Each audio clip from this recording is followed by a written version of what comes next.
the VTX1800 Honda. I purchased the bike back in July of this year. It is now the end of October. When I bought the bike, it had about 5,500 miles on it, and the bike just clocked over 8,500 miles.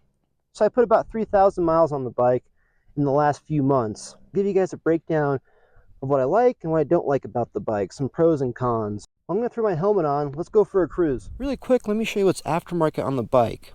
I did not install any of these parts. This is how I bought it off that previous owner. We have aftermarket rear view mirrors, windscreen, phone mount / charger, highway pegs, Cobra pipes, Viking bags, and the sissy bar. The bike does have a power commander installed. If you're wondering why the bike has a power commander and the Cobra pipes with no cold air intake, it does have the stock housing and a stock air filter, and I cannot find an aftermarket one right now. Everything's out of stock. The previous owner did have a cold air intake on here, but he didn't like it. He said his knee was hitting the housing, so he just put the stock back on. He must have sold the cold air intake, and I'm looking and looking. I cannot find an intake system for this bike. So hopefully in the near future I'll have one. Well, let's hop on and get rolling. I'll take you for a cruise.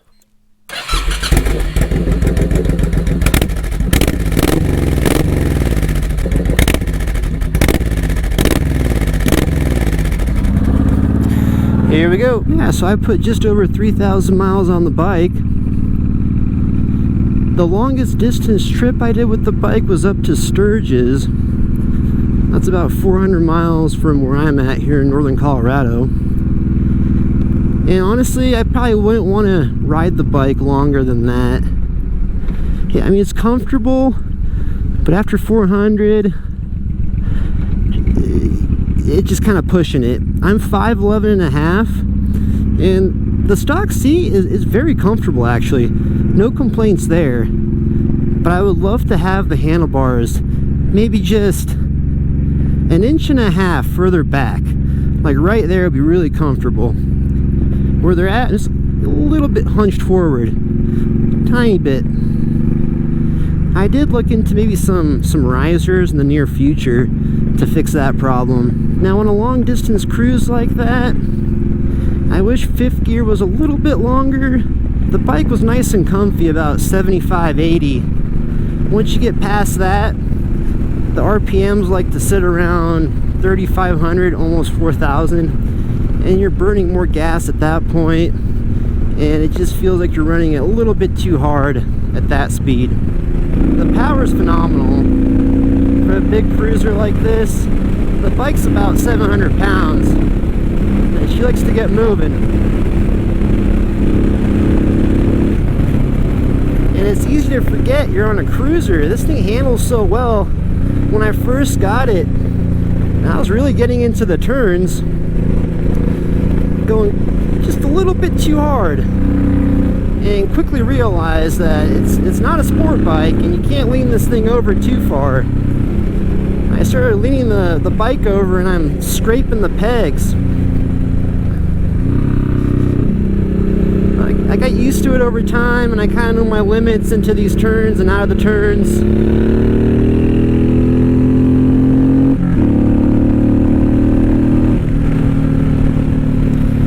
Over and I'll show you guys how badly I actually scraped the bottom of these pegs.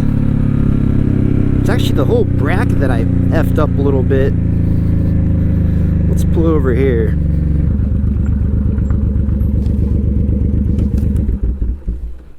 So if you look down below, let's try and scrape them up real nice. Both sides are like that. Now this is the aftermarket piece here. So for the highway pegs, Metzler tires on it, they've been phenomenal. Well, their rear one is getting close to being shot. Another surprising thing with this bike, no fuel gauge.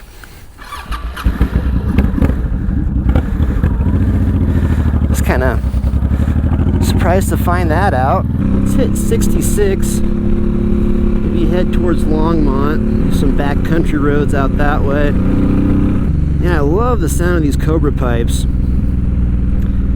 I I do have some baffles I could put in there, but yeah, I like the sound of them. Let's make a left here.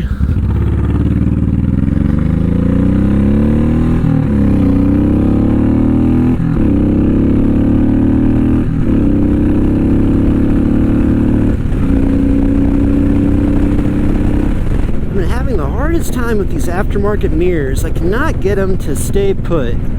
It's driving me nuts.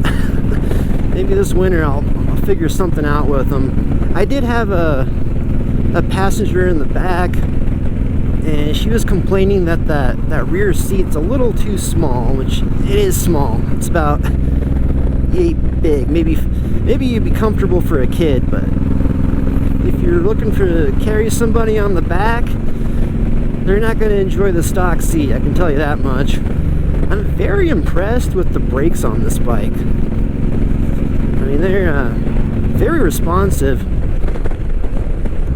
I will take a left over here.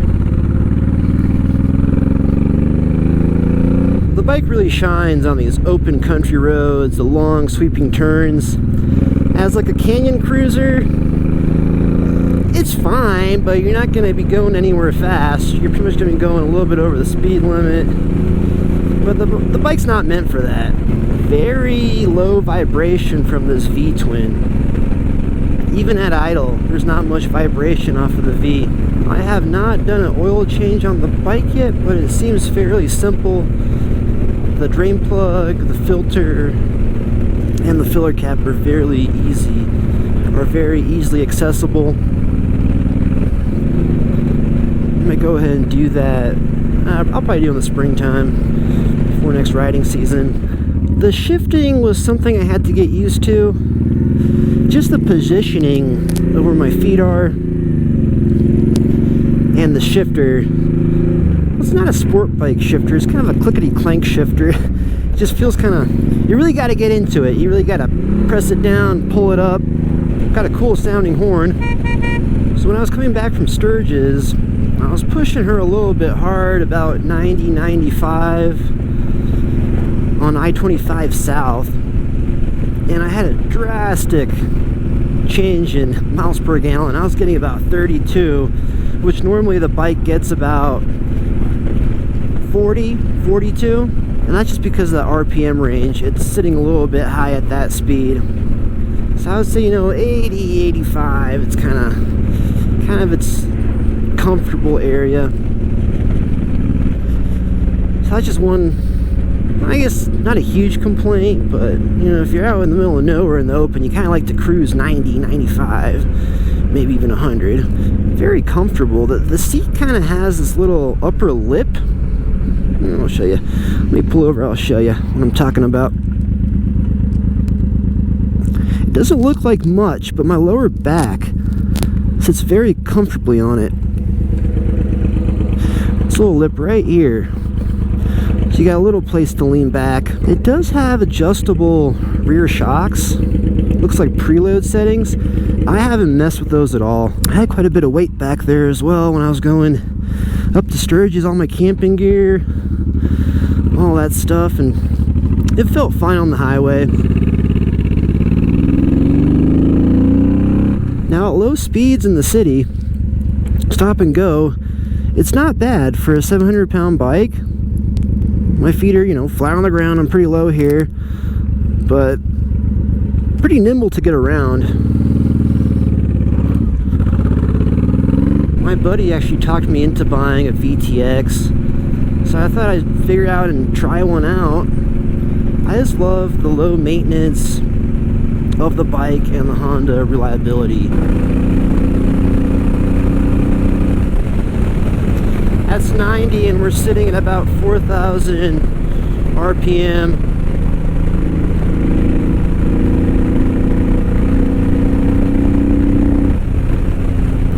I haven't gotten it there yet, but some people claim they get them up to about 120.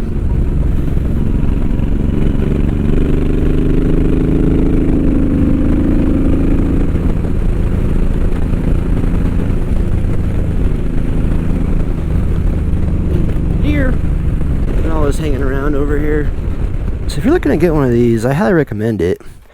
And it's really bang for your buck. I paid $5,500 for this one, so about average market price, not a killer deal. I just paid that because of the condition of the bike and the 5,500 miles. I could probably resell it for the same, if not even more. From what I see online, you could pick one up with a little bit higher mileage for about 3,500. I guess there's just really not much to complain about with this one.